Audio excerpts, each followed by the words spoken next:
What's good, everybody? Welcome to Crazy Pinfall. You have the new faction named the Crew. You got literally Kevin Temple, Angry Beaver, Anakin, Pass It to DJ, and Wrestling Plug Inc. These guys are usually the ones are always with them, and you also have Tim Trevor, who is one of the heels of the group. But I want to keep this simple and straightforward. So, just first things first, there is a disclaimer today on this show. You gotta put the banner up while I'm thinking of it. Same banner as just last week. Who cares? The reason why there's a disclaimer on the show this week is because of the fact that we're going to talk about one thing. I don't know if you guys got into this, but I got kind of sucked into watching the Oprah interview with Meghan Markle and Prince Harry, which I just sat there and it was like it was on a Sunday night this past Sunday. I got literally sucked into it because there's nothing on. I mean, I watch Hulu and anime. That's enough said right now.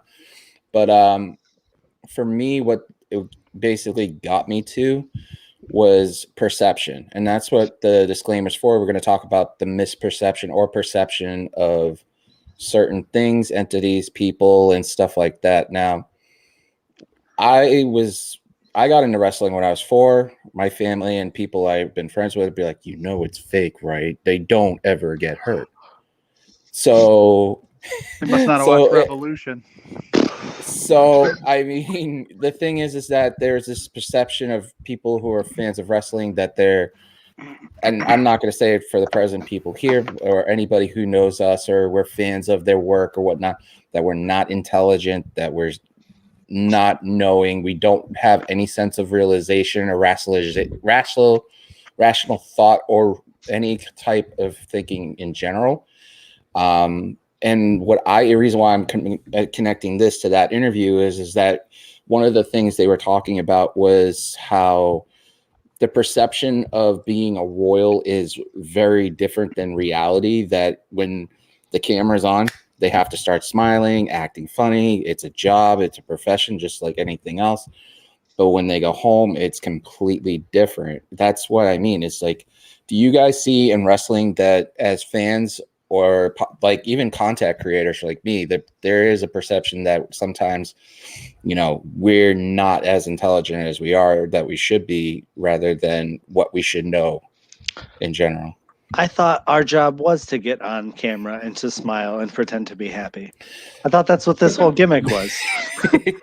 It's not a gimmick. This is just talking about wrestling in real now. Well, the biggest problem is people like what happened to Denise today on Twitter is everybody sees that shit and thinks that wrestling fans as a community are dumb and ignorant people. When in actuality, there's a lot of good out there, and there's a lot of smart people. I'm sitting here with 5 of them right now that are smart, intelligent wrestling fans, but they only highlight the bad, and so that's the perception. And I think that's why, like, creating these little niche pockets of communities of wrestling Twitter and all that stuff. That's why I think that is kind of important, the way that like the Fightful community has kind of created itself to where, like, if we see that crap, we check it real quick. Like, and again, at the end of the day, like, it's Twitter, so how much are we really checking people on stuff? Because they're going and doing the same stuff in real life, and they're, there's only so much that we can do. But I think that it is good that when we see that, we're like, no, dude, like, that's stupid. And like, let's not give the people who do stupid stuff like that to Denise the airtime to like really credit what they're doing, because that's exactly what they're searching for. But at the end of the day, being a female in wrestling media on Twitter, you're going to get a lot of those stupid comments, and it's not justified. Female in general. Yeah, for sure. Yeah. I mean, it's nothing. It's not something exclusive to being royal or to wrestling or anything like that. It's everything. I mean, I'm part of the kind of funny, dumb community, and they just recently lost one of their part-timers to fan bite, and that was Imran Khan. And Imran, for whatever reason, part of it may be because he is of, I think he's either Pakistani or dumb Afghani, something like that, I don't know. So part of it may be because of that, or just because he has a lot more hot takes, but he would get the kind of hate that would just make you go, what? Like it would be unreal hate. And it's just, and unfortunately, if you are not a straight white male, cisgendered male, you are going to get tread all lightly, sorts of tread lightly. No. He's fine. I'm just saying, if you are not a straight white cisgendered male, you are going to get all sorts of crap thrown your way for absolutely no reason at all, other than the fact that you're not straight white cisgendered male. I mean, if you're a woman, if you are a person of color, if you are part of the LGBTQ community, like whatever it is, you will get the kind of hate that is completely not justified, completely not acceptable. And I think, here we are, 6 white dudes talking about this. We have a this is privilege that this we is why I wanted to do use this to first, be, is because this helps as a platform. Sorry to cut you off. This will actually help people start. This show is also it's mainly a wrestling show. But if I deem fit that there's something in this world that needs to be talked about, it needs to be done. The conversation needs to be open, because I've been watching Twitter and nobody's been talking about perceptions, misperceptions, certain outlooks and stuff. And I'm like, God, why aren't anybody saying this stuff? And Ray, thank you for being the voice of reasoning and be like, he's not. Well, yeah, and no, I think part of it too is the pockets of Twitter that you get yourself into, because when you look at the way that your feed is set up with Facebook or Instagram or Twitter or any of that stuff, it's based on what you look at. And if you look at a lot of like negative things, you're going to get shown more of that stuff. Like if you look at some of the ways that, like, even with YouTube, when it does like predict your next videos, the things that they attach with other things, it's all designed to do a specific task. And a lot of that is to give you more content that's what you like, which is what you're seeing a lot of. And so when you look at the negative stuff, you're going to end up seeing a lot more of it. I think if you're careful about like who you're following on Twitter, and you follow intelligent people, like it ends up diversifying what you see into your feed. And like when all you end up looking at, no, I'm just pointing that out. No, yeah, I was reading Teresa, that too, so. if you're still in the chat, DM me, I'll get you on. I think. Yeah. Oh, go ahead, Ray. Well, and it's just it's hard for people to it's hard for people to like admit that, hey, I said something stupid before. I'm sorry, I learned something, and I'm going to move forward a better person for it, because that admits that at one point you were wrong. And like we get taught to like never admit that you're wrong. So there are some times that you are wrong. Like perfect example, without switching topics too much, with what we saw with Apollo Crews on Friday, I initially was like, what is with this accent? Like, I don't get what they're doing here. And because of the way that WWE has done some of those types of things in the past, I was very, very skeptical. I sought out information because I knew, like, I'm not that well versed in this conversation to where I can't really form an opinion that's intelligent. I sought out other opinions from people who knew the cultural elements a little bit more. And now I have a way better understanding of what that is. But at the end of the day, like, I'm trying to assess things that I don't have any understanding of. And like, we knock like cartoons and stuff, but like leave it to a show like South Park. The episode where Randy was on Wheel of Fortune and he said the word that he shouldn't have said. And the whole episode, his son is basically trying to make amends for it when he's not the one that did it. And then at the end, he goes, hey, wait a minute, I get it now. And what did I get? It's, I don't get it. There is a certain amount of this stuff that, like, as you know, Anakin, you mentioned 6 white bearded dudes around the table. Like, we're not ever going to be able to give a African-American or a female perspective or any type of like different perspective, because we don't know what it's like to go through a lot of that stuff. And like that is where that perception stuff matters, because we think we know what it's like to have things tough, but there's a lot of privilege that we have that a lot of those people would love to have. It's just, for me, it's coming from, okay, DJ, what do you think about this whole thing? I mean, I think you guys are hitting it right over the head. Like, we don't know. We're never going to know. But like Ray was saying, like, he went and researched that stuff about Apollo Crews. Like, people the trolls on the internet, they're lazy. They're not going to go and research and try and educate themselves on that stuff. They're just gonna troll to be trolls because they have a sad life, something's going on or something. They're just gonna be trolls. But like everyone, you should educate yourself you're never going to know, but you at least educate yourself and get some kind of little understanding.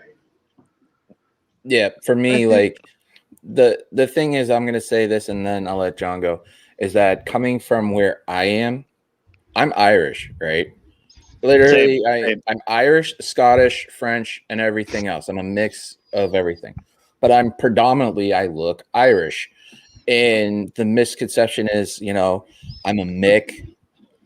I'm all this negative connotations. But now that certain words over years, paddy wagon was an Irish slur. Mm-hmm. It literally was. And it's still being used today. Like, oh, no. But that's the thing. It's just I'm an Irish male from Boston who's the misperception of my area is that I can say "pak" and "ka" and "had" and literally just be like not having the sense of saying park, car, heart. I'm not even by the way, I'm not even thinking about saying it that way. I'm actually just doing it that way. It's just that's the same thing in in wrestling. There's this perception of people who are content creators, writers, and all that stuff. Oh, I see some of the stuff, and you guys do what Sean deals with, people saying like all these negative things, and he just goes right at it and brushes it off. Which I'm going to say this to if he's watching, more power to you, my friend. You're the most awesome dude in the wrestling community, and we got nothing love and respect for what you are and what you do. It's just that for me, though, I've had people come at me. Like I had a commenter asking me why I blocked them on a Fightful thing, and I had no clue what the person was talking about. I mean, it's just one of those days where I'll get a tweet and somebody, actually I've gotten one person who tweeted me about when I first started the show saying, and I'm going to put this as a quote, and this is going to be actual true. You can look at the byline. It's a long time ago. The only reason why I have so many subscribers at the start of this show is because I had the machine behind me. And what I mean the machine, I mean Fightful. But Sean went out and says, dude, get off his ass. He's my friend. I'm just supporting him and helping him out. There's a difference. People with the perception that this show is based off of help from Fightful, which I greatly appreciate what Sean's done in the past and has helped me out and still continues to. But also, it's like he said, I'm one of his friends and he's going to help me and encourage me and support me. It's not like, all this stuff is, that's what I mean. Certain people in the wrestling community have certain perception of stuff, and we need to stop doing that. It's too harmful to a lot of people. I mean, one of the things she was talking about was mental health on the interview. And it's an interesting thing because we talk about mental health in the wrestling community all the time. Yeah. Don't listen to reply. Listen to understand. I think I don't know how much longer you want to go on this topic, but I think what it comes down to I told you about 25 minutes yeah. And we're good. So yeah, okay, so we're still good. I'll try not to go forever, but I think what it comes down to is like we're talking perceptions, and like you said, I can't speak on certain people's lifestyles. All I know is that basically what it boils down to is at the end of the day, whether you're in the royal family, you're a wrestling content creator, you're a wrestler, you're an athlete, you're still a person. And I think that gets lost in all this, and it's so easy to hit those Twitter fingers and just type and hit send, whether you're trying to be funny or not. And I mean, I'm not going to sit here and act like I'm some high horse who hasn't probably said something he shouldn't in his time, but you grow and you learn from it. And like look at what happened with Hannah Kimura. Everybody just assumes because she's a wrestler and she's on TV that she's happy and she's famous and she's got money, so we can say whatever the hell we want to her. And unfortunately, she took her life because of something like that. So perception is exactly that. It's perception.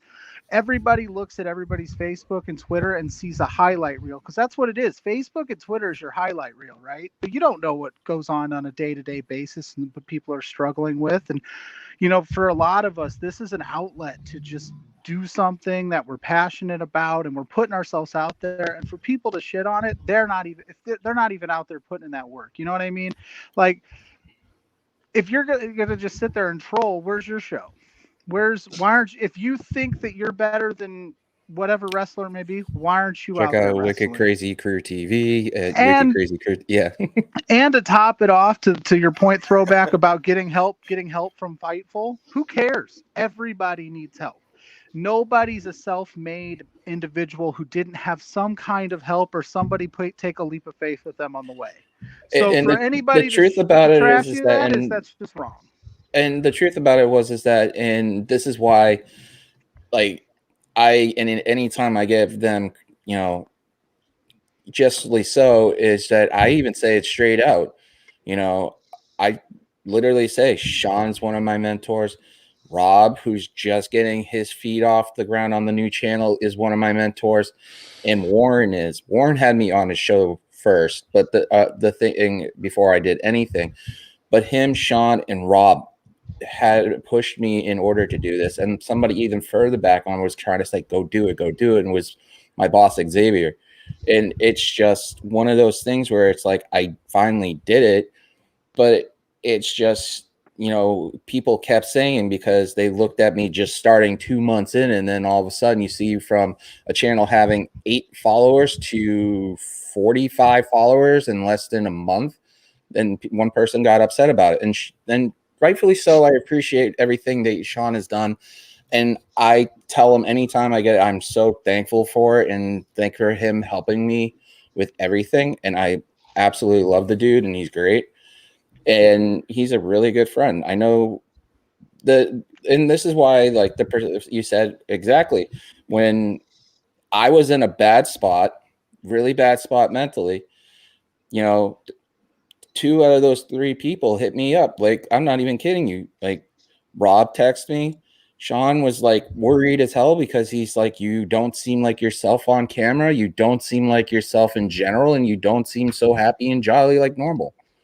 So, well, and what a weird thing to get mad at people about over YouTube subs. Like, come on, bro. Like, how are you spending that energy? Is it really worth it? It's jealousy, man. It comes down to, like I said, they're not doing it, and they're just going to crap on people for doing it, but that shouldn't stop you. And that's what it is. It's a perception is Throwback had X, Y, and Z help. So what? Who cares? Like, I have help doing things that I do. I wouldn't be on this show if Throwback didn't give me an opportunity. So, or, if somebody wanted to, say if somebody wants to tweet me later and say, "Oh, you're just on Throwback show," because, sorry, like, I'm not going to apologize for stuff like that. That's kind of been my thing, and I've really started doing it a lot more in the last few months with Wrestling Plug Inc. is being more of a positive force out there, because everybody needs a hand, man, and everybody's out there trying. And I'm not anything special, and I don't have millions of followers, but you know what? You got a set of ears that's going to listen to your podcast, and we should be building people up, especially in the wrestling community. I know Ray said earlier, it's hard to, this is just a little niche thing, and when they go outside of Twitter, they're probably that piece of crap that they were on Twitter. But if we can clean up Twitter and the wrestling Twitter and treat like women's wrestling, especially, I see it all the time when I post anything about a women's wrestler. Oh, she's hot. She's a person. She's a wrestler. We're talking wrestling. It's not about her looks. We need to just focus on the wrestling at hand and leave that stuff to yourself. It just do what Aaron you can. made a good valid point right here. Look at him. He's got 3 shows a week, and he's having people on too. Yeah. It just that this is one of those topics that just irks me, because it's like, why are we doing? I mean, when I was younger, yeah, sure, I thought it was funny to troll athletes and get them to retweet me. I would never say anything crazy, but then I realized, what am I doing? That's just silly. Let's build up this community, and that's why people perceive wrestling fans as idiots, is because they only see oh, she's so hot. Kevin's been quiet. Get him 2 seconds to say something. Yeah, but this right here is something that needs to happen. More people need to have the conversations that they're afraid to have, because they don't want people to prove them wrong. And sometimes it's good to get proven wrong. It's good to have someone open your eyes so you see that you aren't looking at this the same way they are. Meghan Markle talked about being suicidal and no one believing her, and Twitter's still giving it crap. Like, no, listen to these people, talk to these people, help them, learn what they're going through.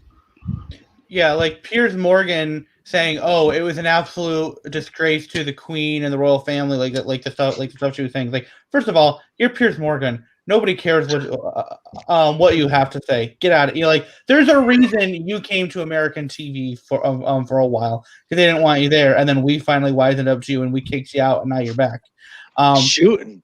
He quit, didn't he? But like, mental health, that is no joke. That is not something to ever be taken lightly. And like, we know Diana struggled with it. Like, she struggled. Like, she really, really has struggled with it. She was, she struggled with bulimia, during her whole time that she was married to Charles. That's a well documented fact. And and the idea that she could feel like the royal family was not doing anything for her, not doing anything to help her, that should make everybody go, whoa, that is not cool for the royal family to be doing that, and nobody should be defending the royals for it. Like, that's not right. And if anybody's struggling, by the way, if you're watching the show or you catch it and you're struggling with those type of thoughts, I think I speak for the other 5 gentlemen here and say, hit up these handles and just reach out, talk to us. Mm-hmm. Find somebody to talk to, unjudgmental ears, man. Because trust me, we've all been affected with mental health in some way, shape, or form. So for people to crap on mental health, it's insane. Because like I said, it touches everybody. I might see if I can get a special guest that popped in. Let me see if I can. I might have them pop in if they have time. I know Impact's on, and I know they have a show right after Impact. So, Wrestling Story, if you're listening, you're more welcome to join the conversation. So Impact I'll send trying you that to counter-program us. Yeah, they need to move. Are you kidding? Fightful's Twitch is counter-programming us right now. Pearl is doing a watch along of Impact along with Jeff Hawkins and somebody else. So it's on my other screen. Dang it, Ray. You're probably like. I gotta watch my Impact, man. We own the night. It probably is Steven Jensen, who, like, I'm telling you, I really think good dude. Yeah, it's Jensen, Pearl, and Hawkins. Yeah, I just sent the link to Wrestling Plug. Wrestling Story. There's so many wrestling terms right there. So we'll go on from this because I figured we've gone 25 minutes almost on this, and just to remember everybody, before you perceive or somebody's life being a certain way, hit them up and talk to them first. I mean, that is the most key thing you could do. I mean, it's more important than just, even a word saying, hi, how are you? That makes a huge difference to somebody who's not in a great state. Or, if you say, well, Ray's on a podcast weekly and stuff, but he must make a shitload of money. I don't know what he does. I know. But I'm saying, like, you're on a show and people are thinking, oh, you're on podcast, you're on, people are watching you, all this stuff. He must make a lot of money through the whole throwback and all that stuff. The truth of the matter is, Ray's a normal guy with a normal job, and that's how it is. I'm in my laundry room, fellas. Anybody watching? So don't perceive me as rich. You know what I'm saying? My hand is on my bed pillow right now. So yeah. And it's ask, always seek knowledge. I mean, just do that. It's easy.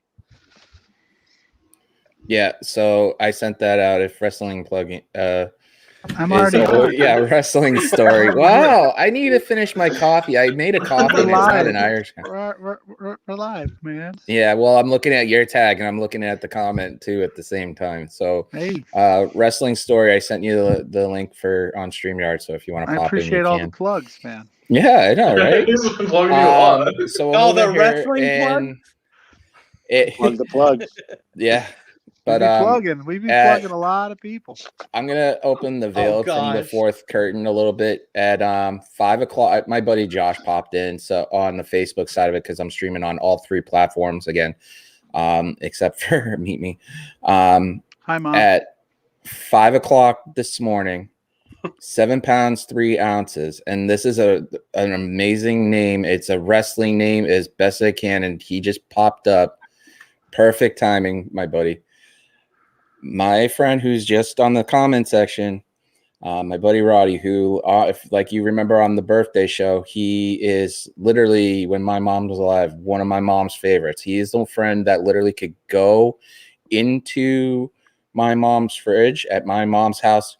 There'd be food made for him. There'd be beer for him and stuff like that. He was literally treated. I know he's here. He's watching with Michelle, and I love you guys. But my mom treated him like king shit. Like literally, he literally could do anything wrong. So at 5:00 this morning, 7 pounds 3 ounces, I became an uncle for the 3rd time from them. Once Roddy has a son from a different relationship. Layla Paige Roddy was born, and I wanted to say I love you guys. Congratulations, guys. She is gorgeous as hell, and I'm just gonna tell you straight up, Mark, we're gonna end up having to get you a shotgun eventually because you have 2 daughters now, and somebody's gonna end up having to pay. And with a name like Layla Rose, I have a feeling she's gonna be as amazing as both of you are, and maybe signed to WWE eventually, or a gaming company or something like that. But I just wanted to let you guys know because you're watching on the Facebook side of everything or on YouTube or something like that. I love you guys. Congratulations, guys. I am so happy for you, and I can't wait to meet her soon. So hope you guys are both good, awesome, healthy, and just, text it. So we went from a conversation about perception of is a little off to something more meaningful where life is actually better than anything. I mean, isn't your wife pregnant, Kev? Yep. So, that's all. If you have kids, that's all you have to say. I love you, bud. But get some rest, and I'll call you later tomorrow. So yeah, I'm an uncle again. That's literally insane. That's awesome. But the thing is with their daughter, Julie is my goddaughter. I swear I try not to spoil her, but if I have an opportunity, I will. And Yoshi is an uncle too, and they're amazing people. They really are. They always have my back when I'm down and stuff, and that's why perception is also something that is important to talk about, because when you're down, you need those people to do it, and they help me out. But let's get into what we do best, and that's squabble like little princesses about men in freaking pantyhose and diapers. Hey! Do I watch the wrong shows? A man died this week somewhere in the ring. Rest in peace, Eddie Kingston. Did he Show though? some respect. Are we starting there? Are we starting Show there? some respect. We'll talk about AEW the Mad later. King, R.I.P. Well, why don't we start talking about the WWE stuff and go from there? NXT UK main event this past week. Oh my God. Like, Kaylee Ray is still champion, and it's just insane that match was. So much good stuff. NXT last week. We'll talk about the 2 shows and have you guys make your picks for the 2 major matches for tomorrow night. Oh my God. Like, hold on a second. In the chat, DGMC, I just backed you, and now you're claiming that Throwback did something that he never did. He didn't even mention Darby Allin, so he can't slander him. Banned, sir. Ban that man. Mute him. I can't even mute him, so he's in the chat, and he's an admin too. On top of that, pull that wrench. Put it back in the toolbox. Yeah, just the problem with that on admin. StreamYards, I can't do that on StreamYards. No, we're good. We're good. But I can do it if you want me to. No, I'd rather keep everybody happy. I mean, I put all those admins when we had that admin party with Anakin on that first time Anakin was on. Yeah, that's true. But the thing is that we'll talk about all this stuff. Talk about you guys let loose, and I'll just sit here bask in my glory like Keith Lee does when you guys talk about AEW. But geez, Balor and Cole now, and that match was strong, was amazing. The tag team match with Ciampa and Thatcher was really good against Olney and Lorcan. What do you guys? The reason why I'm bringing that up first is because what do you guys think of Imperium being there and Thatcher stopping to tag Ciampa? I mean, Imperium was probably supposed to be there about a year ago. Like, they were starting to pop up right before the pandemic hit. So I think now that they're able to get them over, I think they're going to continue that. You're splitting up Undisputed Era. You're going to kind of use Imperium as kind of your fill there for that power void, I think. What I'll be very curious to see is, does Imperium get bigger? Because we've seen Killian Dane talking to Alexander Wolf in the back. And I would love to see a cleaned up, shaved up Killian Dane, because it just bothers me. You're gonna need a few razors. Yes. Probably don't get him from the AEW match, but A back but yeah, razor, sure. I would like to see that, because I need to have a 5-person team, and that would be unique to see. And then what I'd almost like to see is, because you have to, if you're going to go 5, you got to counter it somewhere. We've seen Pete Dunne, Lorcan, and Birch already kind of paired together. Pete Dunne and Thatcher have a pretty good background together. He also has some background with all those other guys too. You could do Birch, Lorcan, Dunne, Thatcher, and Ciampa as a power 5 against an Imperium 5. That would be. That sounds like a War Games match. And you want what do we always complain about with War Games? Is that it's just you just throw it together the month that it's there. If you let that build over, starting with the takeover right before Mania, and you let it build that long, that could be a hell of a match. And on top of that, you could add the interest into the fact that if they open the borders in the UK, there is interest from both sides of NXT to have their champions go back and forth and actually compete against each other for these titles. Now, as much as, let's just say this much, and you guys can't give me hell for this, I kind of called this with the whole fantasy booking about, Charlotte or Bayley going after the NXT UK title at some point. This can now actually be a possibility after the borders and all the vaccinations and stuff, and within the next year or two, where we'll see Charlotte in the UK going against Kaylee Ray, or Bayley going against, Jenny, or something of the combination of all these dream matches on both sides. That would make really interesting wrestling. It'd make interesting TV. You're putting, especially with Peacock starting this month, it'll give more eyes on both products, because you have the casual fan who has the Peacock network, who watches The Office and stuff like that, and they're scrolling through the sports side looking for golf, and there's WWE right next to it, and they're like, kind of like me. I look through stuff on who I'm like, I'll give it a shot, and then all of a sudden you're like, oh my god, this is awesome. That could happen. I just don't see Charlotte or Bayley or anybody that big going over to. I don't see them popping up in NXT UK unless they happen to already be over there for a UK show. That's the only time that I could see that I could really see it happen. As cool as that would be, I think it would be more likely you would have NXT UK people pop up on Raw or SmackDown, like what Pete Dunne did that one time. And again, that was when they were doing Raw in, I believe, Manchester, and so they brought in Pete Dunne to do a match there back when he was still the UK champ. It would be some really cool matches. I just can't see any way in which WWE would ever do that. Yeah, and I kind of feel the same way. Yeah, and I kind of feel the same way of I don't know that you're going to get Charlotte and Becky and stuff like that. Well, Becky maybe because the Ireland tie and everything, but I don't think you're going to get Charlotte or Bayley or anything like that. But before everything shut down, I think that is what the plan was, because they were booking Balor versus Walter as something that was give supposed me to my happen. match. Yeah. I mean, the first NXT UK show that they did, match.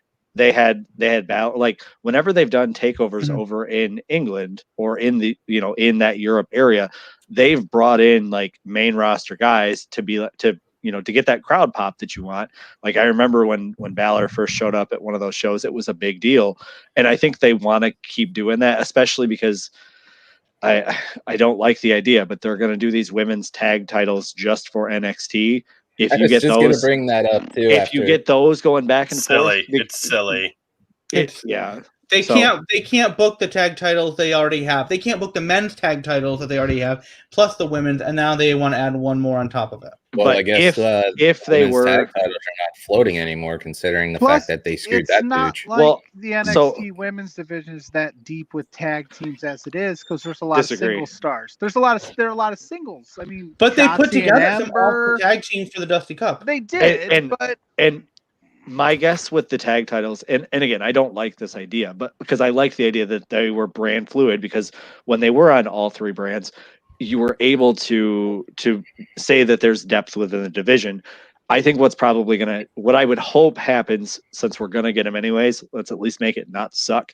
Let's make the regular tag titles Raw, SmackDown fluid, and then the NXT ones can be NXT UK fluid, and then it's a little bit better because you've at least got some of the depth there, but it's going to be a weird thing trying to do tag titles that are cross-continented. So just put it intercontinental on the Riot tag Squad, titles, good. if you will. Let's go.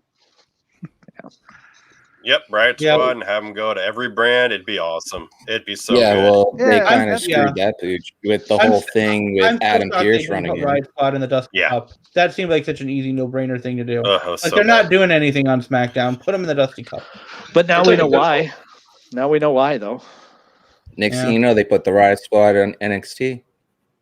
Considering they seem like they want to freaking do more that. belts is not the answer. Just like you said, book the titles you have better, and it should be fine. And it's not like Orlando and where are they else? In Orlando and they're in Tampa. Jacksonville. Tampa. Tampa. Tampa. I'm blanking on the city.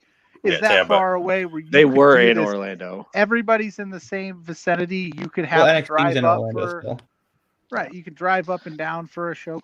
You just book them better, because I don't think putting them in NXT, and then I know that there's some tag teams, but a lot of those are single stars that got put together, and I'd want to see their singles runs over tag runs. I think they have like 15 titles. Raquel and Dakota should have won those belts. It's absolutely. What was Adam Pearce even doing in NXT? I've never seen him in NXT. My guess is go wherever he wants to turn heel. He had to be an NXT heel. My guess is if the NXT women's titles weren't a thing, my guess is Dakota. Well, then again, it is Nia Jax, and they like Nia Jax why did Regal just let Pierce just take over his show? By the way, so WrestleMania takeover. I need William Regal versus Adam Pearce. Because Regal is only a GM, and Adam Pearce is an actual WWE official overall at WWE. Well, and I think the reason that Pearce was there was because the titles were on talent that were part of his roster. And so, but again, that like the titles themselves are brand fluid. Him being there to be like, hey, these are stars on my brand, I'm here for that. That's fine. But him running out there and taking over, like you guys said, if I was Regal, I'd walk out and be like, who the hell do you think you are? I've never seen it. Especially because Sasha and Bayley defended the titles against Tegan and was it Ember? No, defend the tag titles against Tegan and was it Tegan and Io?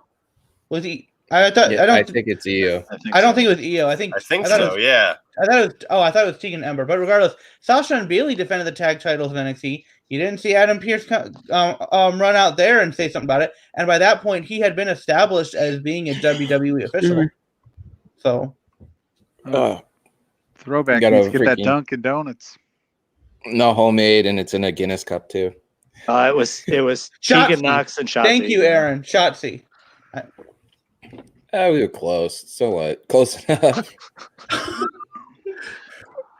The letters were in Shotzi, so it's like. It's just we just WWE assume that any they title always are right putting now a in a champion serious in manner. there. WrestleStory even said it Yeah. too, that they don't even push any titles in a serious manner. The only one they have been pushing is Roman. Well, and let's not slander Mr. Bob Lashley. Yeah. Like the title Yeah, I was that about he to has say that had too. has mattered. Like he say what you want, that U.S. title was prestigious. And Sasha, the Smackdown. Although with what they've been doing with Bianca, and now just randomly Sasha and Bianca get another tag title match for who knows what reason. Damn Pierce. You know they're gonna win it too for some. You know, somehow they're gonna win it, and then Yeah, and it's like, Oh, why does WWE like having a world champion and the number one contender are co-tag team champions together, and so it's a matter of how well will they get along when they defend the tag titles. We saw it with Cena and Shawn Michaels at WrestleMania 23.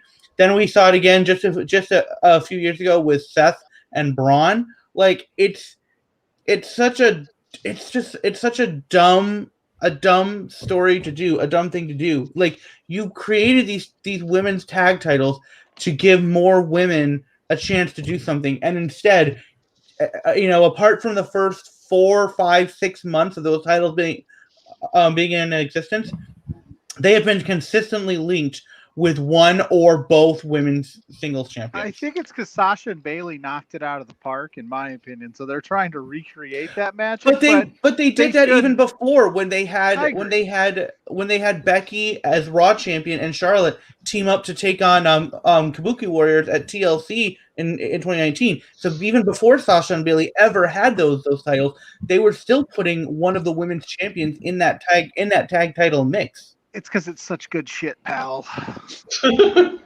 Well, and I mentioned this a couple of weeks ago. They had a lot of strong women's tag teams booked together already, and then you bring in the tag titles, and then you split them all up. Like it's the most backwards thinking that. But I mean, that's what Mr. Vincent does. I mean, that's what he's done for a long time. Splits them up. He doesn't puts them with other people. He doesn't like tag team wrestling, which is a shame. Well, we're going to keep going considering the fact that we've beaten NXT to a dead horse almost. Huge match anyways coming up soon. We'll talk about that in a little bit. With Raw for me kind of is like, they freaking made Orton puke again. That's all I remember. Oh my god. Smackdown was really good. That Drew was badass. Yeah. Oh yeah. I loved the ending. I know some people didn't like it. That was like as soon as that happened, I started dying laughing. Got knocked out. I was like, I thought it was funny. So these are all the comments we're getting right now. If you guys can see it, the title seems secondary to people and holding the titles. Roman's title Evan. isn't important because it's literally true. And even Evan's like, I'm getting my tag team wrestling somewhere else. Yeah, I think that's the gist of it because Impact and AEW's tag division's insane considering now they're intertwining each other. So Raw, SmackDown is always solid. NXT was amazing, but as much as everybody doesn't want to give credence to it, the Goldberg 54 came out.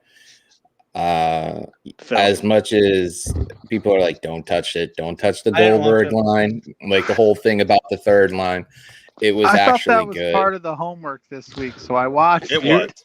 Well, you recall, I said in that group chat. It was nothing. I said in that group chat, I refuse to do the Goldberg homework. Won't do it. No, but the thing about it was that it was really good.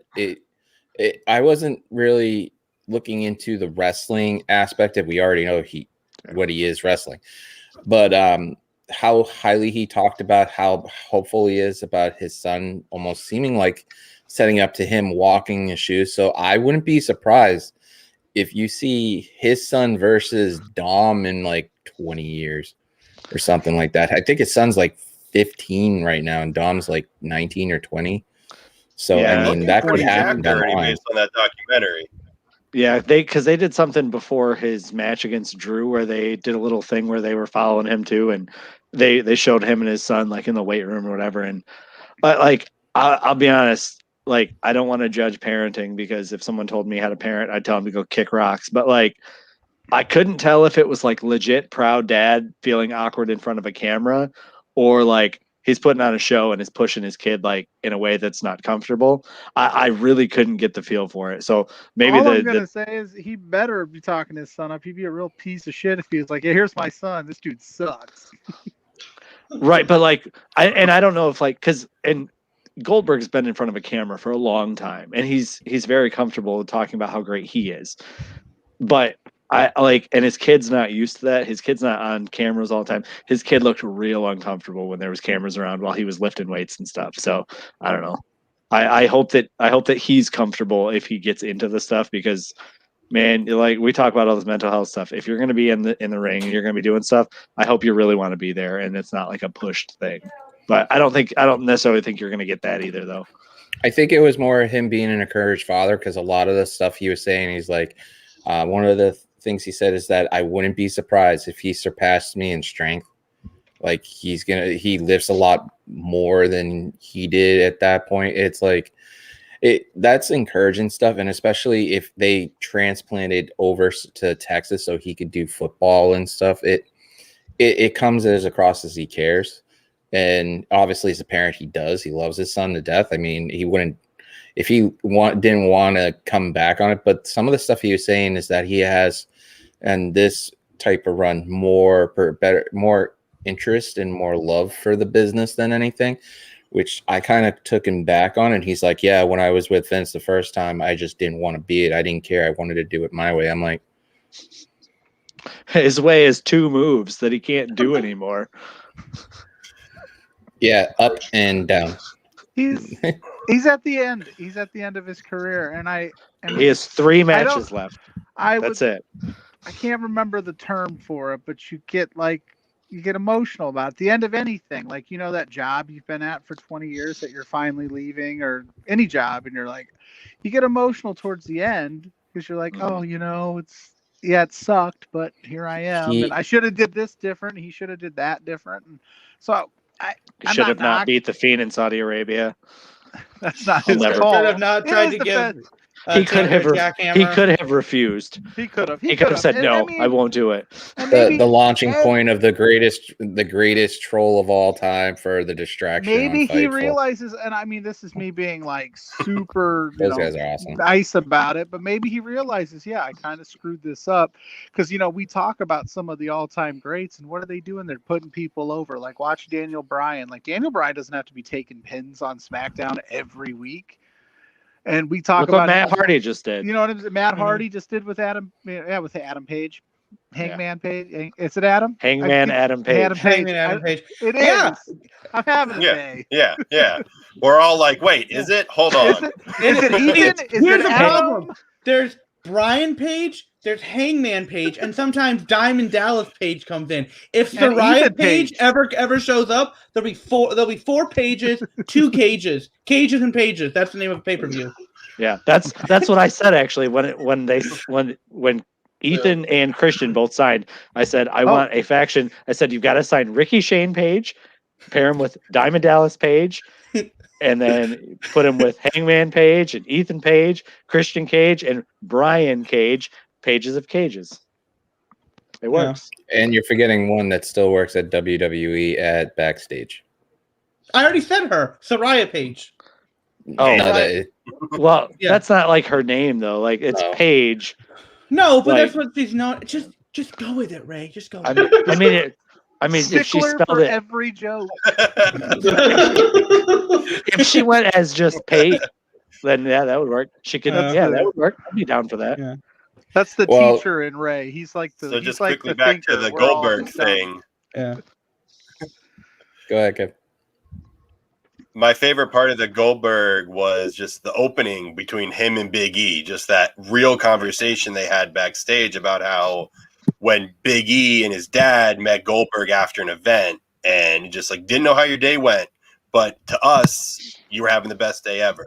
You were happy to be with us, and just the real interaction that they had there was awesome. And I still want to see the big men slapping meat. No, that was really awesome, man. That was one of the things I took away from it. Was like, can I Can I suggest give everybody your best? No, just give everybody your best, even if you're having a bad day, because you just never know who you're going to run into and affect that day. You know, he could have been absolutely shitty to Big E, and then guess what? 20 years later, Big E'd remember that. But instead, he was like, "Dude, you were super nice to us." So that's awesome. So we know that Goldberg has one more match this year and 2 matches next year. Then his contract is done. Now, I won't be surprised if Vince goes, "Hey, pal, here's another one." But that means we have 3 matches with Goldberg left. Let's book the 3. What 3 do you want? Okay. Who are the 3 people to Daniel Bryan versus run? Billy Kay. Number of 1. Of course. For me, the 3 matches with Goldberg. Matt Riddle can beat the crap out of him. People that he can well, yeah, we already got Drew. Obviously, Roman's going to have to be one of them, anyways. Okay. So that's so basically, let's leave it at 2 because Roman is obviously one of the matches they're going to end up going for, and make one a Rumble. And so, I mean, it's kind of hard because of the fact that who out there could just be like Drew's level to do it. I wouldn't put, I honestly, God, and I'm going to say this, I wouldn't put Lashley with him at all. And that's just because Lashley's a beast in nature, and you know, he's not Goldberg in Goldberg standings, but it's just, I wouldn't do that. The Bryan's a good option. But the first one I think of is Daniel Bryan. Oh no, the first one I thought of as soon as it is, and it just came across 3 times in my head. Give me that Riddle match. Give me that freaking Riddle match. Oh yeah, that needs to be the final match. That would be like I would love to do that one. I think Roman's a good idea because we were supposed to get that and we never got it. And then I would like to. Oh, go ahead. I was gonna say I think Roman's the next match after Mania. SummerSlam, I think SummerSlam is going to be that match. Yeah. So to me, what I'd like to see then, if we're going to do that, is obviously Bill's got to do the right thing and he's got to lay down for that. He's got to lose to Roman because my God, I don't even want to discuss it. You give him a win back on the next one, and you could do Daniel Bryan. I would like to see that, or I would like to see Goldberg and John Cena. I think that would be fun. And I bet Cena would be a company man to say, "I'll have more matches. I'll lose to Goldberg and I'll make it up later." And then let that last one be one where he leaves facing the lights. And I think Riddle would be a good one for that because there's a long story there. So it's just will Bill do it? I think he'll go in saying he'll do the job to Riddle, and then he won't. That's what I think. And the thing is, Riddle can make him do the job. Yes, he can. Yes, he can. Goldberg probably doesn't think so, but yes, he can. All right. It just depends on if Vince gives Goldberg enough money. Because if Vince gives Goldberg enough money, he will work with Riddle. Well, that's the contract that he's signed to. It depends on how much creative control he has. But if Vince is like, look, here's an extra $50,000 to just work with Riddle, okay, he'll do it. Something like that, some amount. Now, if Goldberg's willing to really be a champ and just lose the rest of the way out, you swap that Bryan one instead, and you let Bob take him out too. I think Bobby Lashley taking out Goldberg would be a very good thing for Goldberg to do. Lashley has to absolutely destroy him, though. It can't be any type of match. Right. No spears getting hit from Goldberg or jackhammers. No, just Lashley just dominate the whole time. Mm-hmm. And the same thing with Roman too. Yep. Roman has to. It should be a squash. That's what I'm hoping he does with Edge. To be honest, like I love Edge, good man, but I hope they Roman should just all be squashes. The rest of Goldberg's run, I think it is what's going to happen there. I think the second person that could possibly would be Big E, and that'd be fun. That'd be awesome to watch, anyways. Yeah, let Big E retire him instead of Riddle.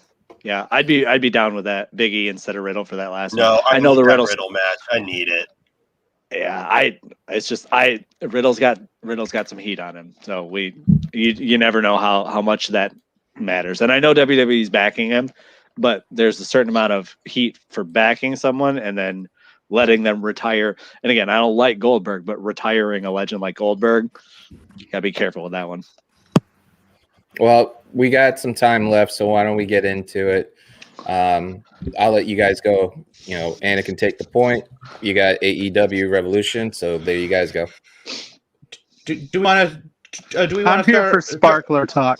All right. Let's skip right to the main event. Okay, there's that, and there's Christian, and I think there's stuff to talk about with both. We can start with the sparklers.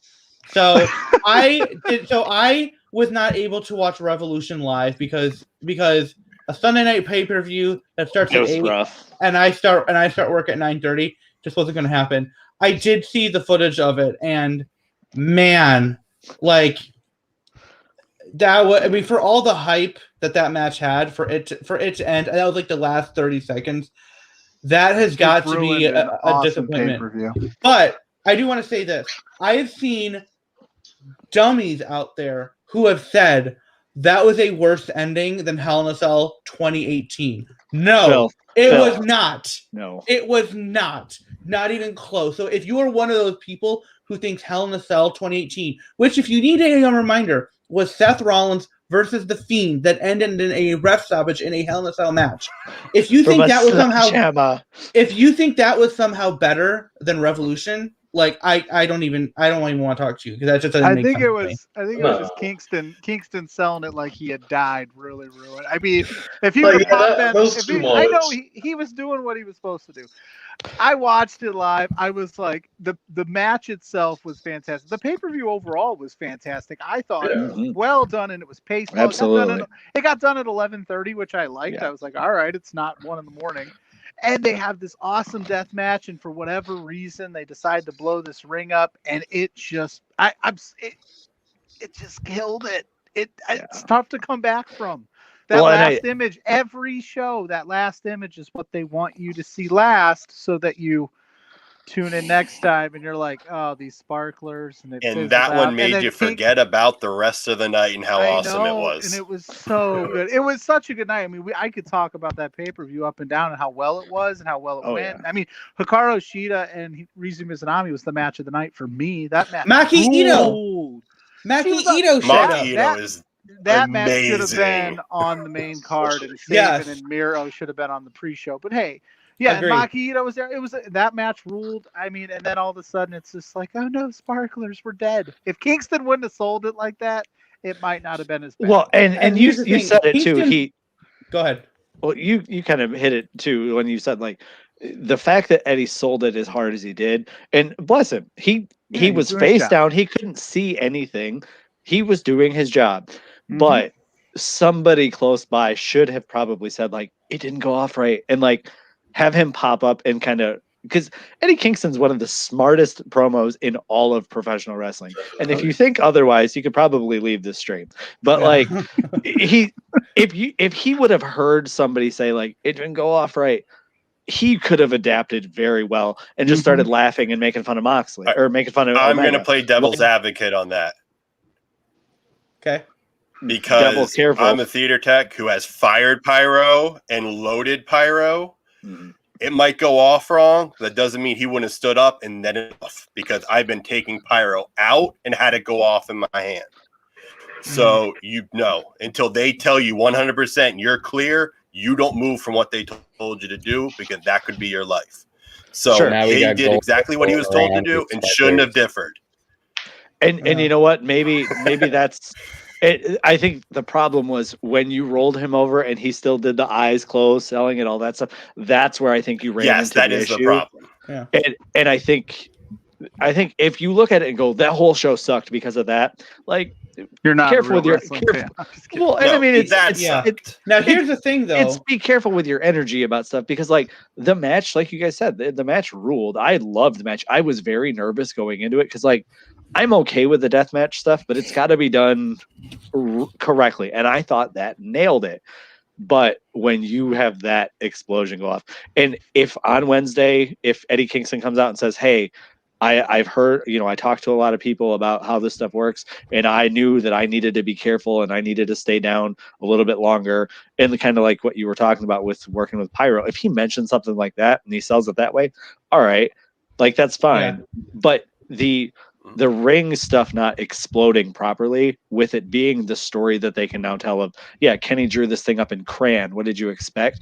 That's okay with me. I think that's funny. But you have to using your teacher skills right there about how to be creative with crayon. It's like I said on Twitter, and like I said on my podcast, it's like talking up a girl at the bar all night about your game and having a great night, and then you get home and boom, it's done in 3 minutes. That's what it was. It was a Blue Chew segment away. It was a great night. You had a great night. Your foreplay was killer. You got to the main event. Boom. Lights out. You couldn't keep it going. That's what it was. Here's the thing. They got lucky because it's Kingston. And he is the one guy. All they need to do is they give him a mic, give him a general direction of what to do, and let him speak. 5 minutes, he can make it all make sense. He's the one guy that can. If it was anybody else out there, I don't think they would be able to turn this around. But Eddie Kingston has proven he is so good on that. He is so good on that mic. He is so good at explaining things. He's a lot like Kevin Owens. He's just good at explaining things. And if you think of a loophole, he'll go, "Oh yeah, here's why that." He's really, really, really good at that. So they have, want to be good at explaining loopholes. Oh boy, here we go. That was a bad Blue Chew. Yeah, that one didn't work. But here's the thing. You missed your spot earlier. You missed it earlier. They have to explain it tomorrow night. They cannot go another week. If they go past, no, they won't. Go past, right, and that's the thing. And I don't think that they will. I don't think that they will do that. And AEW has shown they have a really good sense of explaining things and having things make sense. And they're not going to. They are not the type of company that will drag out something like that. I think by the end of the night tomorrow night, I think the majority of people who had an issue with it, because you're not going to please everybody, but I think the majority of people will go, okay, you know what? That's a pretty good way to explain it. I can take that. Let's go from here. I mean, the WWE set a dummy on fire at the end of one of their pay-per-views, so it's not. They set Undertaker on fire. You know what I mean? Like I did like long ago. That was an accident. The pyro guy's an idiot. Well, and see, like my thing was maybe they just say, "Oh yeah, that pyro guy that set Taker on fire. Yeah, he's the one who set all this up. That's why I didn't go on." But that's like a BTE thing. That'd be a BTE skit to do. So maybe next week we'll see that. I've seen some people say, why didn't they address it on BTE? Because the show was done 13 hours before they released BTE. Like, you can't get that done that quickly. No but way. I've seen some people suggest it, like, hey, maybe like Nakazawa screwed it up because he's always the one that screws things up. I've seen that too. And like that would be fine. Like that's. But realistically, what you really have to do is you have to have somebody take the blame for the stuff not going off properly, and Eddie Kingston has to redeem himself, and that's totally like where it needs to go. I did think it was funny though how on Raw they did the 3-corner pyro at the Alexa spot. That was funny to me. I really hope it was a rib, man. It had to be. It had to be. I'm pretty sure it was. Should we? So let's talk. Because I'm gonna have to leave in a few minutes, and I really want to get to this. Let's talk Christian. He's in AEW. Were you guys disappointed, or were you satisfied with it? Where people at? Major thumbs up on the Christian Cage. I think it's the best for him because he was still just going to be Edge's tag team partner, and he needs to have his final solo run. Then we don't know how long he's going to be there. It could be a year. Then he goes back to WWE, and we get one final Edge and Christian tag run because I do think we get that before they both hang it up. But this is where Christian needed to be. This is the best place for him to be able to show he can still go and other than just a tag team. So I don't know what Edge's contract status is, but maybe we get that reunion in the Elite brand too. I mean, like, let's not rule that out. Like, if Christian and then really we get loves it there, versus Edge and Christian, and that's going to be awesome. Oh, yeah. And I mean, realistically, like, if Christian loves it there, he can say, dude, whenever your contract's over, Like, come on, like we know AEW's interested. They offered him a contract before WWE. I'm super interested to see what happens. If you want like a reward for you killing a spider, just come on the show and that'll be the reward, considering I have him on. Yeah. We get some that are the size of quarters. Well, you mentioned kind of wondering about how like this all kind of came through.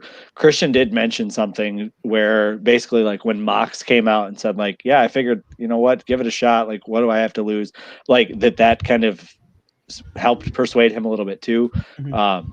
And I think it is a really good signing because like there's a lot of talk of, it might be Kurt Angle. If it was Kurt Angle, it's very fun for a couple minutes. But guys, he's not in great ring shape anymore. Yeah. Like I want him to get him in WWE. We don't want that again. Like, yeah, he's not there. Yeah, and I want him to get another match because Baron Corbin shouldn't be the ending there. But like, that's not going to be the move you want to make because Christian can be. You signed Kurt as a coach, right? And Christian producer or something like that. Christian can do quite a few matches with a lot of the guys that you have to really elevate that younger talent. But if he's really cleared the way that it sounds like he is, you can get a couple of years out of him, once or twice a month. He can really work a lot of good guys. And he's young enough and similar body styled enough to enough of that roster that he can really help coach guys for a long time. Like this is one of those moves that he's probably still in a predominant role 5, 6, 7 years from now. As long as he keeps like re-signing, he can really be a big get for this company. Yeah, my only, like I said before, my only issue with it being a Christian is now we've got 2 cages in AEW, so you can't just say cage in AEW. You gotta tell. I will say, I do understand how some people were disappointed. I think if Big Show, and I'm gonna keep calling him Big Show for a while, just because Paul White just sounds weird. I will eventually switch over. Tall Paul. Yeah, but if Big Show had come out last week, said his thing. That was it. Nothing else. I think people would have been ecstatic about Christian. I think the problem is that then you had Tony Khan come out and start the hype train, which he's a promoter. He should be. He's promoting his big show for that weekend. That's totally understandable that he is going to want to type it up. But you had him talking about it being a major, major star, childhood hero, stuff like that. And then you had the reports of like it being a name that would give Vince McMahon a heart attack. Like and then from there, Twitter just kind of took over, worked itself up into a frenzy, and started thinking Lesnar, Punk, like all this stuff. And like Punk had said, there's a Blackhawks game. I'm not missing a Blackhawks game to go to Florida. Sorry. So I got to intrude this for a second, but I'm not getting demonetized for John stripping right now. I'm sorry. But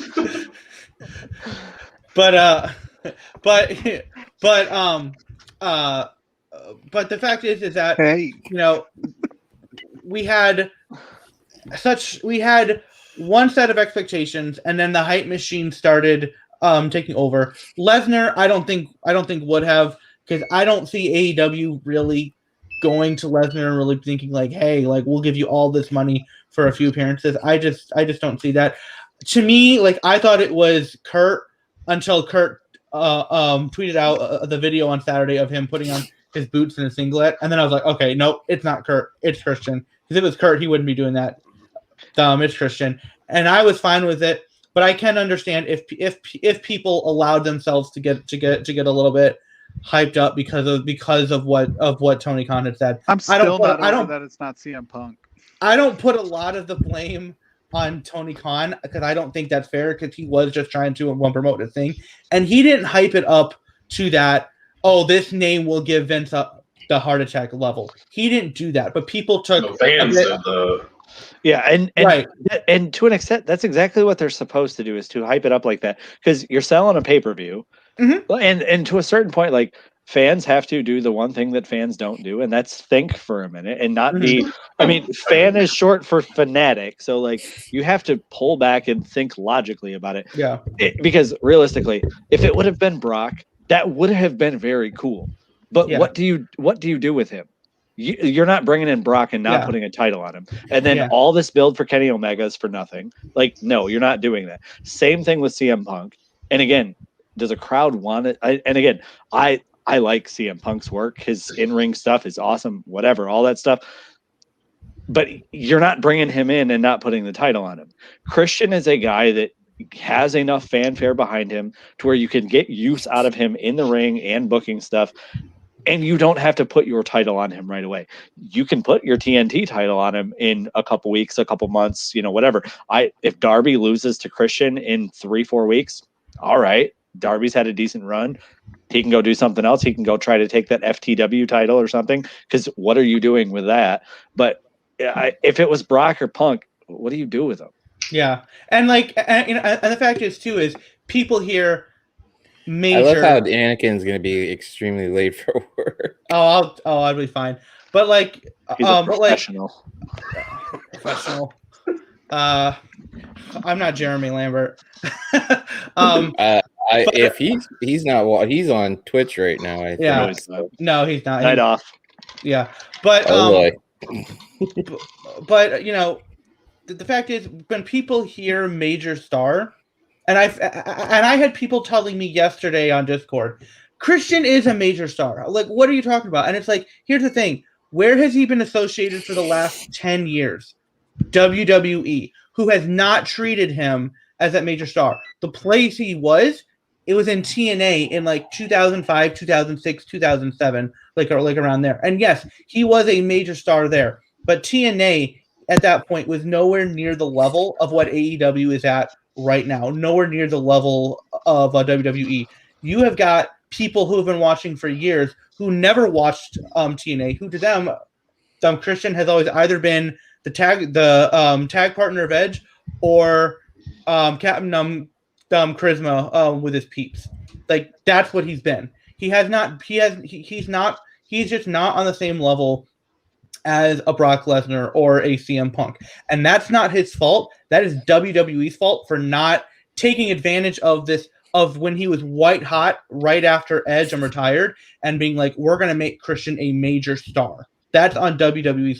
That is on WWE. That is not Christian's fault. So now AEW, now they're going to be coming in and now they're going to do what WWE never would. I feel, and really show no, Christian is a big star, and we're gonna show you exactly why he is.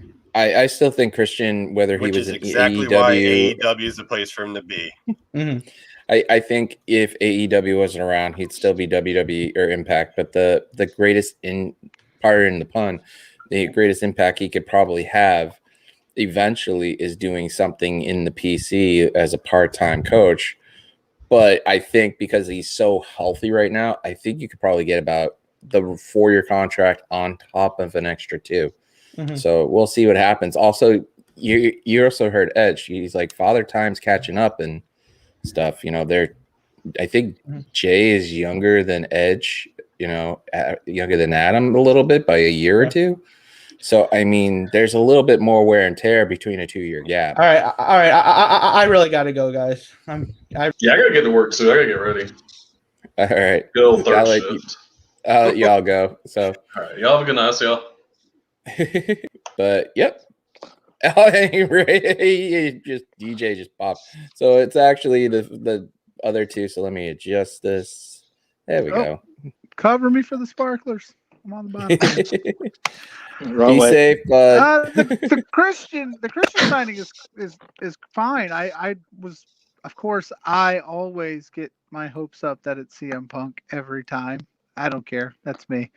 And it's a good signing. I'm just glad it wasn't Ryback. I am interested though. What do you? What's going on? I saw DJ leave, and there we go. It was. What do you do? It was like. What do you do with him? You've got. CM Punk actually said it in the Q&A. He goes, you should focus on who you have. I don't think AEW should stop signing people. It's just you have so much talent on this roster. What do you do with it all and make it meaningful? And also, I hate to be that guy, but they need to start signing some of these big women's talents too for that women's division, which is getting better. But Christian Cage, Matt Hardy, you've got all of these dudes. Like, what do you do with them? You only have 2 hours a week and one pay-per-view every 4 months. I know AEW Dark Revolution is coming to Mondays, but I don't think you're throwing Christian Cage on a YouTube show. No. So you're booting some of the younger guys that you need to build up, because you need to bridge that gap from established star to under, because that's the problem the WWE has had. You don't want to run into that, but I think by default, you're paying all these guys all this money.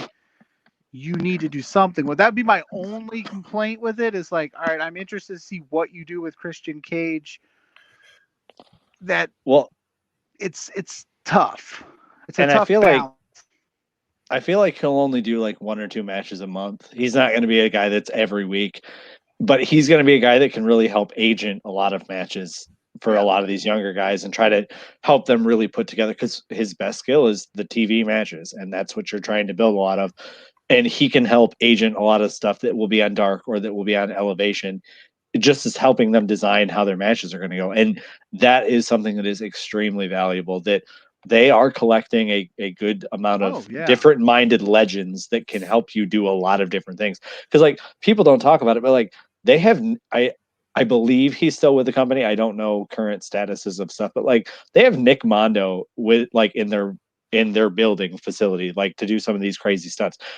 Like, and if you don't know who Nick Mondo is, he's done his career wasn't very long, but it was impactful.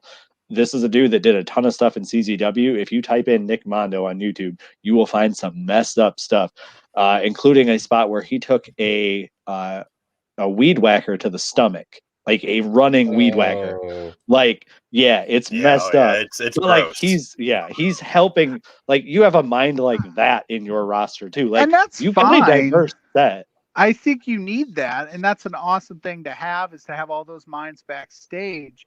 But you're also presenting them as these are in-ring guys, and they're like, I was watching the Sting Darby Allin cinematic match and all I kept thinking, it was super good and it was super well done. But my only thought was, look how amazing like Ricky Starks looks in this. Like, look how good he's presented. Look at Hobbs. Like, this is your future, and you're coupling him with Sting and Darby Allin, and you're getting eyes on those guys. Now, that's an awesome use of them. I just don't know, like with Matt Hardy, for instance, Big Money Matt. I think they're using Matt Hardy perfectly.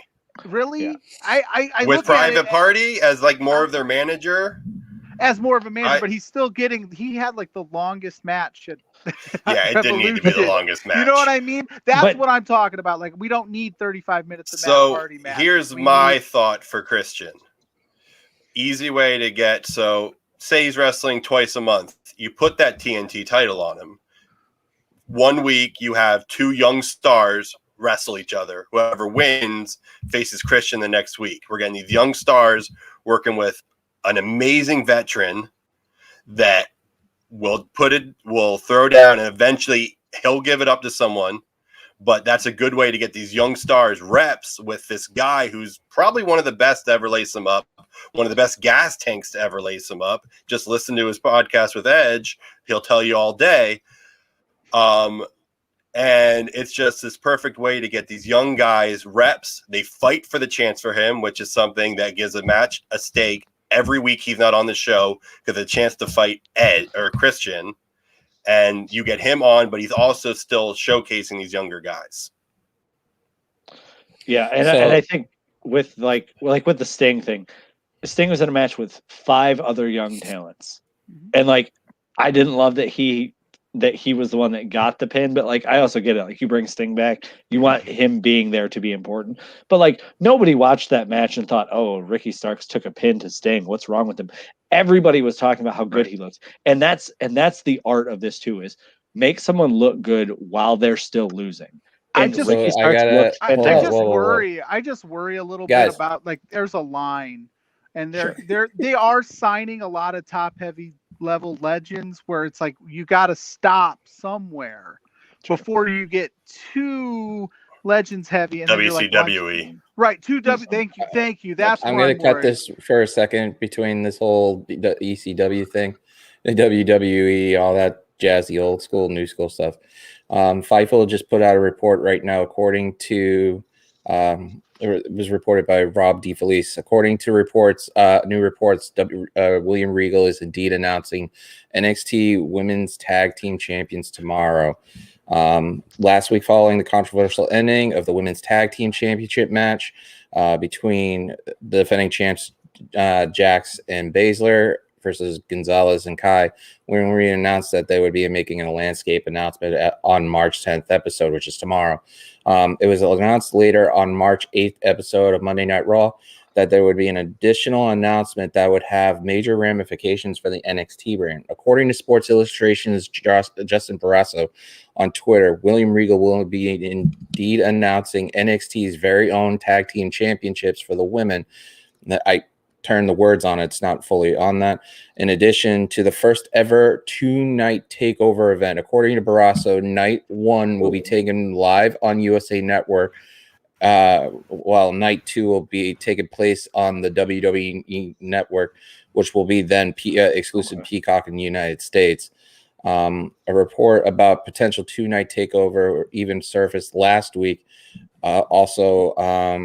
Last week, WWE applied for a trademark for TakeOver Stand and Deliver. Fightful will have live coverage of NXT every Wednesday. So that was just came out as of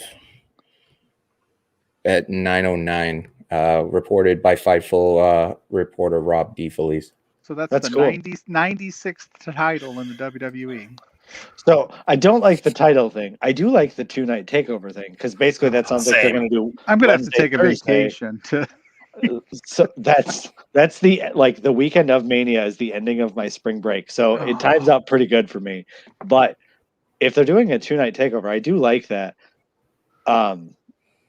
That's different. I like the 2-night thing. I like the 2-night Mania. I know it's probably unrealistic when you get like 80,000 people. It might be a little tougher to do, but like we talked earlier, man, I love those getting out of pay-per-views by 10 o'clock thing. I think it is wonderful. And if you can because as much as any pay-per-view is fun and WrestleMania is great, 7 to 8 hours of it is like, it's a jaunt. You know, they started at 5, they're not done until 12, and then you're going to talk about it afterwards. It's a long night, you know?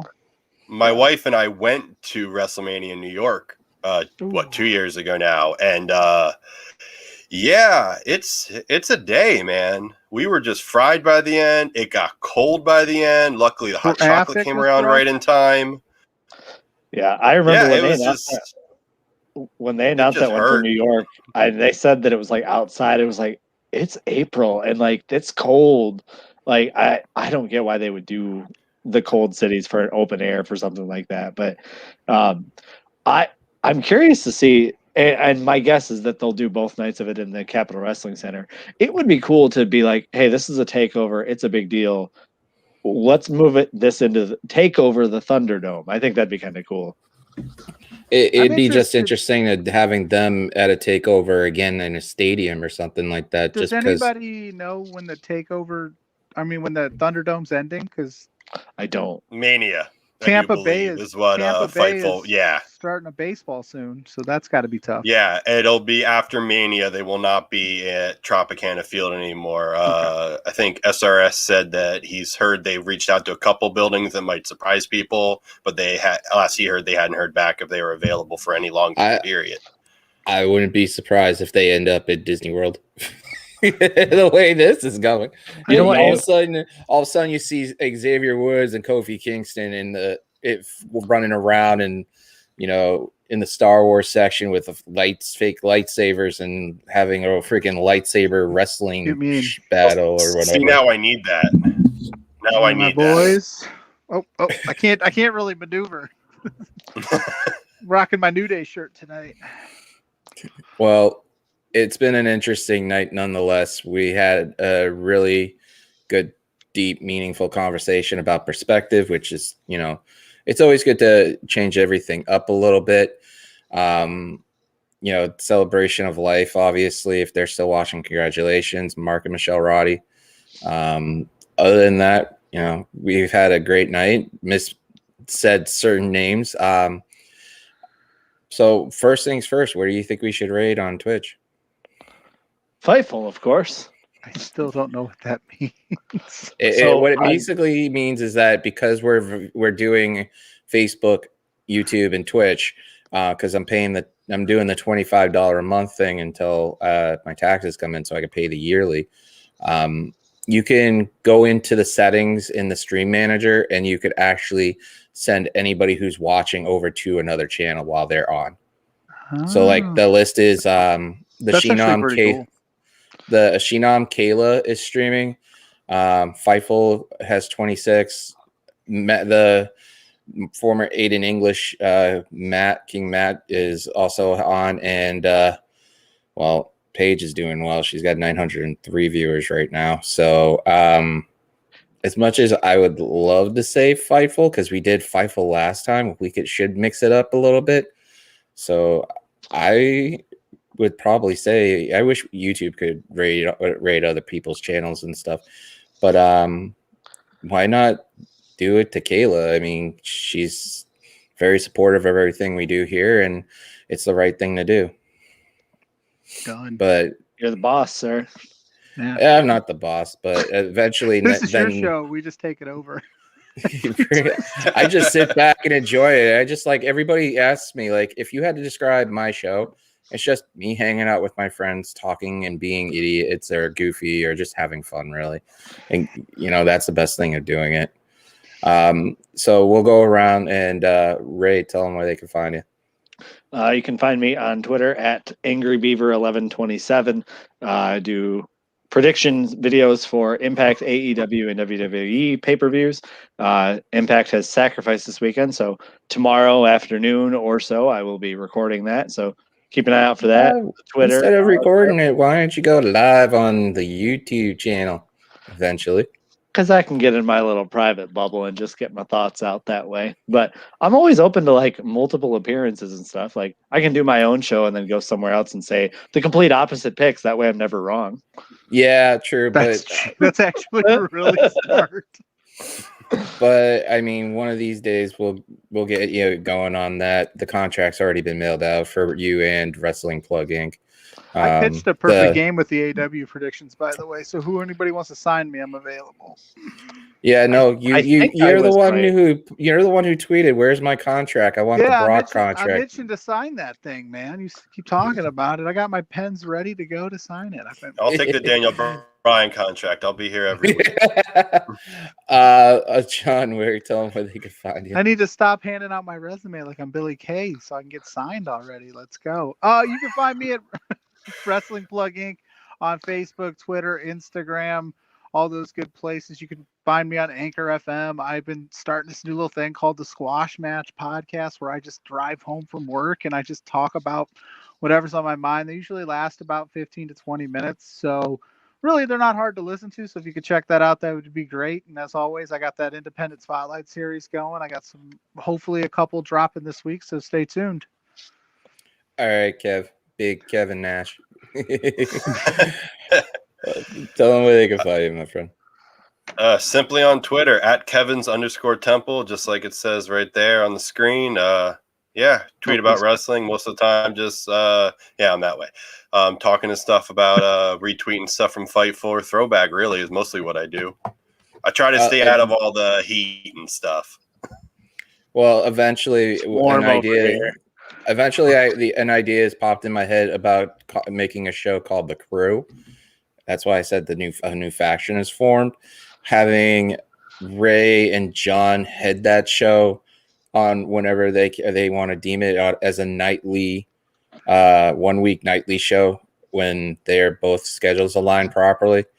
And that way they could have Anakin, Kevin, DJ, if Rob's available, have Rob come on and stuff, but just the same amount of people who come on this show, have them do their own thing on the new channel and literally just have me or Rob in the background, just watch and just let you guys go. So that's the whole point. I did put out in the universe, Ray, that I would be willing to collaborate with anything, anytime you want. I think you're that awesome.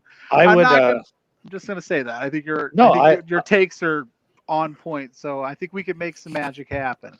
I appreciate I'm always ready to do more too. That's the plan. That's the plan, to get you 5 all on the same thing, and eventually, hopefully, I can transport Tim Traver or all his Facebook stuff over if he's willing to, and the main thing now until we can get Wild Boy to come back whenever he's ready, because he's noticed it's an open door. I have one goal to get one new person on, and it's that guy. Let's see if I can make the impossible possible. Okay. For what it's worth, DJ and I did speak recently about the idea of a once a month, a retro review thing. So that might be a fun thing for the Twitch gimmick every once in a while too. So yeah, that would be an idea. He doesn't even have to be on screen if he doesn't have to. Once he gets a mic and stuff, he could just be like I did with Wild Boy on that show. But I want to be able to give more people opportunities. I want new people to come on also and give them opportunities. So one time I want someone new and have Ray and me on and stuff like that. Yeah, I saw the tweet about Christian being on Impact. No, I was watching Impact. They're doing one of their highlights. It was a spot I hadn't seen from a Ultimate X match. Those are crazy, by the way, if you've never seen one of those. Yeah, I've seen them. Other than that, go check out Rob Wilkins in the mix. Probably Friday at some point. I have to talk to him, so don't catch me on that. Also, since they popped in earlier, and let me go pull up that. Where the hell are you? I'm right over here. Yeah, I know, right? Ray and I are about to take over the YouTube world. That's what's going down. Check out Wrestle Story. They have shows Mondays after Raw. I think they might have one tonight off their Impact. They have one tomorrow after AEW and NXT and Fridays. They do amazing stuff, and hopefully I could get both of them on and do a show and stuff like that. Yeah, it would be a very big honor. Also, it would be an honor to have Maeve on the women's roundtable. I think I've reached out to her for about that. Very soon, I'm hopefully when the stars line, I'm hoping to get it within the net before summer starts, because I know everybody's going to be going away and stuff. So that's a major thing. Gonna hit up Demon Diva and make sure, because she pops in from time to time if she's watching, just say hi. Have her come in. I want to very soon next week. We're gonna do prediction show on Wednesday. I have to figure out who the guest is, because I don't want to oversaturate. Have Rob go all crazy, because he's been working on his stuff too. But check out Rob's show; it's amazing. He's doing a really great job with that on the new channel. Check out Fightful, see what they do. Obviously, they're covering Impact on the Twitch side. They're got so much planned. I guess Jeremy lit off 15 different things they're doing this week. They're playing Among Us on one of the days. They're doing a bunch of stuff with the distraction and everything. BPW. Yeah. But it's very good stuff. When they started doing that, I'm like, I'm not going to watch you guys fantasy book stuff. No, it's worth it. It's hilarious. I'll be sitting there on my lunch, and at times, because sometimes I'll have a late lunch, and I'll just be watching and then all this stuff. But hell, the goal for me is I'm 25 away from gifted subs. And Jeremy the other day was like, "You have competition, my friend." I'm like, "Oh crap, I know who that is." So Ron Patel, I know I can't win against Ron, but I mean, 25 to 100 at least with that channel being on there, I want to be the first one to get to 100 at least, and that will be like a feather in my cap. But it'll happen. It'll happen probably sooner rather than later. And the day that happens, I'll get a message from Ray. Why wasn't I there? And all of a sudden he gets a gifted sub. John gets a gifted sub. Kevin gets and then all of a sudden you guys are like taking over the world. Yeah. I just used the Prime sub. It's free for me. They get paid. Who I was shocked that when I gave out 2 of those out of those 75 gifted subs, that 2 of them don't have it. No, 3 of them didn't have it. But I know Pearl probably put his on. I think Pearl probably used his Amazon after that. Jensen didn't have a subscription to the Fightful one, and D. Felice didn't. And then his ran out that I gave him originally, and I just re-upped his again. So, I mean, I don't mind doing that stuff because I know eventually when the Twitch side of the channel gets affiliated, that people are gonna help out too. So it's and stuff like that, which is great. Go check out Fightful tomorrow. They've got Listen Your Boy in the afternoon, and then they've got the Wednesday Night Wars. Listen Your Girl this week. Really? Yeah. Okay. Yeah. You know what I mean. Yeah. Jimmy's traveling, so Denise is stepping in again. And then other than that, you got Friday night with Jeremy doing, the post show with Sean, but also you have the Twitch channel going live at 11 o'clock also. I was planning to stream tonight on Twitch, not tonight, probably tomorrow.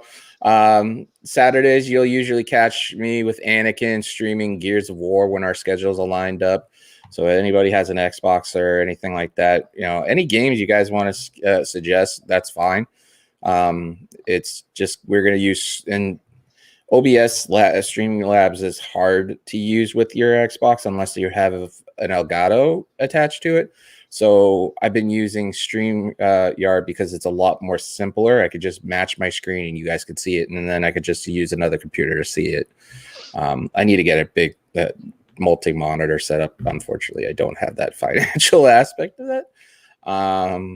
But other than that, we're going to get some podcast stuff. I have some things going in the mix next week. Hopefully, if schedules align, I have Drew Nicholas doing the podcast with me for the audio side, which will be interesting.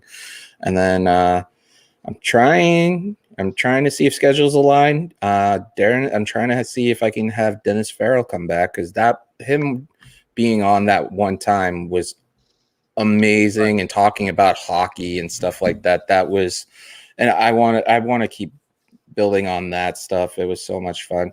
But check out the Twitch side, twitch.tv/throwback978, throwback 20 at 978 at Twitter. And also you're here with us, so you could hit up the throwback 27. We need 4 more people to get to 220. Come on. But the goal is by the 1 year to get to 300 subs. So hopefully we can do that within the next about 2 months. So hopefully we can do that. If not, then we could keep that goal going. Leave a comment, hit a like up, because of the fact that does help YouTube's algorithm say, hey, send more people over our way, because I can't afford these contracts, these Brock contracts, these two on the right-hand side near me, where the Beaver and the Plug want it, and the Brian contract for the guy underneath me. So it's kind of hard to do all this stuff. And by the way, we're not really joking around about these contracts and stuff. We're not throwing money left and right. We're just playing around. Wait, what? I'm not kidding. I'm just kidding. I thought that was legit. I thought I was going to get to retire off this stuff, man. No, do a good deed, pay it forward. Also, an announcement too. If you guys are interested, contact Aaron. He's doing a fantasy baseball league. It's going to be fun. I'm already a part of it. I've already signed up for it. And then we're going to do it because we'll do it here. If Aaron allows it, we will be doing our first ever live draft, which is going to be cool on Yahoo, because we'll have the screen up for Yahoo and stuff, and we'll just go from there. I'll have my laptop set up over next to me for the Yahoo stuff, and then we'll have it on a separate screen as an invite, and we'll go from there. But do a good deed, pay it forward. So who is up again for the raids? Because that's Happy Women's Month, by the way. Yeah, I know, right? So what is Kayla doing? She's unboxing stuff, it looks like. Let's see what Fightful's doing right now. We know with Impact. So Jeff Hawkins, Jeremy, and okay. So what is Paige doing? She's watching wrestling. She's watching old school wrestling right now. Back. And it's not giving me anything from Matt. So you have 3 options. Paige, Kayla, or Fightful. Kayla. Kayla. Fightful. Yeah, Kayla. There you go. We did Fightful last week though, and Paige, she don't need our help. You gotta support the machine to get the machine to support you, right? Paige, WWE Paige. All right. So we're gonna raid Keela. That's already being sent. I mean, it's never hit me up though about. It's just one viewer over there, but still, right now, there's. Other than that, do get paid for, guys. We'll see you next week. Peace. Peace.